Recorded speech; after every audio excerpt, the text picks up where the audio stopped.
ఆంధ్రప్రదేశ్లో రాష్ట్రపతి పాలన పెట్టాలనేటువంటిది జగన్మోహన్ రెడ్డి గారి డిమాండ్ మూర్ఖత్వంతో కూడిన డిమాండ్. ఆయన ముఖ్యమంత్రిగా ఒక అంతఃపురంలో కూర్చొని రాజభోగాలు అనుభవించాడు. అలవాటు పడిపోయాడు. ఆయన రోడ్డు మీదకి వస్తే రోడ్డు అంతా ఖాళీగా ఉండాలి. ఫ్లైఓవర్ బ్రిడ్జ్ ఎక్కితే ఫ్లైఓవర్ బ్రిడ్జ్ కింద కూడా రోడ్డు అంతా కూడా ఖాళీగా ఉండాలి. జనాన్ని తీసుకెళ్ళడానికి వీల్లేదు. ఆయన వెళ్ళిపోయిన తర్వాత కూడా అరగంట వరకు ఏ వాహనాలని పంపడానికి వీల్లేదు. ఆయన వచ్చేటువంటి రూట్లో మీటింగ్ ఎక్కడైతే అవుతుందో ఆ మీటింగ్కి వెళ్ళేటువంటి దారిలో చెట్లు ఉండడానికి వీల్లేదు. అన్ని చెట్లు కొట్టిపారేయడమే. తర్వాత పెద్ద పెద్ద బ్యారికాడ్స్ వేయడం, ప్రజలు ముందుకు రాకుండా. ఆ పిల్లలు కూడా ఎక్కడైనా ఉంటే పిల్లలు కూడా దారిలో ఉన్నటువంటి వాళ్ళు ఇతనికి కనబడకుండా వాడికి బురకాలు తయారు చేయడం, ఇవన్నీ కూడా అలవాటు పడిపోయాడు. విచిత్రమైనటువంటి పరిపాలనలో 5 ఏళ్ళు గడిపేశారు. ఇప్పుడు ప్రతిపక్షంలోకి వచ్చిన తర్వాత 20 ఏళ్ళు నేను ముఖ్యమంత్రిగా ఉంటానని కలలు కన్నటువంటి జగన్మోహన్ రెడ్డి గారు ప్రతిపక్షంలోకి రావడాన్ని ఆయన భరించలేకపోతున్నారు. భరించలేక ఈవేళ ఏం చేయాలో అర్థం కానటువంటి పరిస్థితిలో చివరికి వారి తాలూకు సమావేశంలో కూడా ఈ ఓటమి ఎలా వచ్చింది నాకు అర్థం కావడం లేదు, భరించలేకపోతున్నాను, నేను హిమాలయాలకు వెళ్ళిపోదాం అనుకున్నాను అనేటువంటి మాట అన్నారంటే ఎటువంటి సైకాలజీ, మానసికమైనటువంటి పరిస్థితి ఉందో మనకు అర్థమవుతుంది.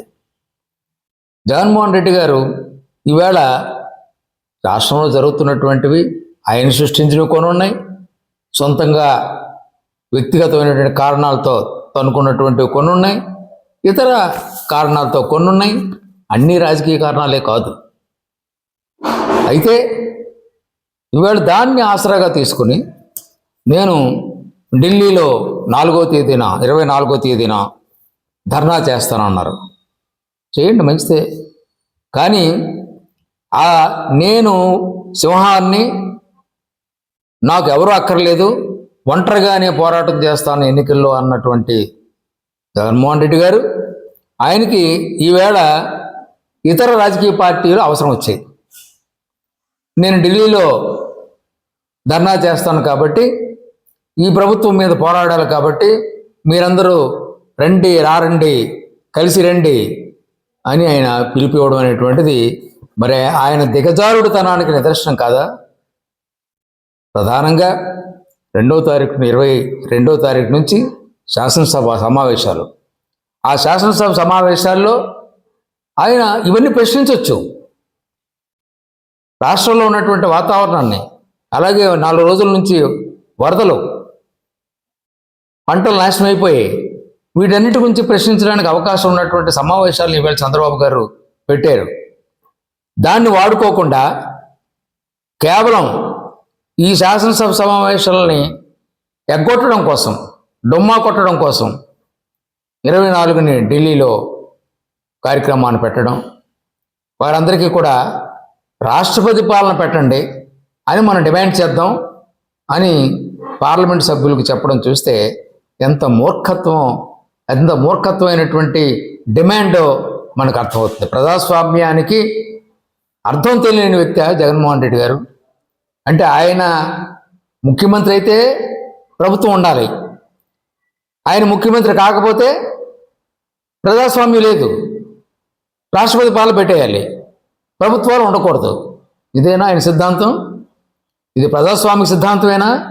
ఇది రాజ్యాంగపరమైనటువంటి సిద్ధాంతమేనా? ఆయన ఓటమికి కారకులు ఎవరో కాదు, ప్రజలు విసిగిపోయారు.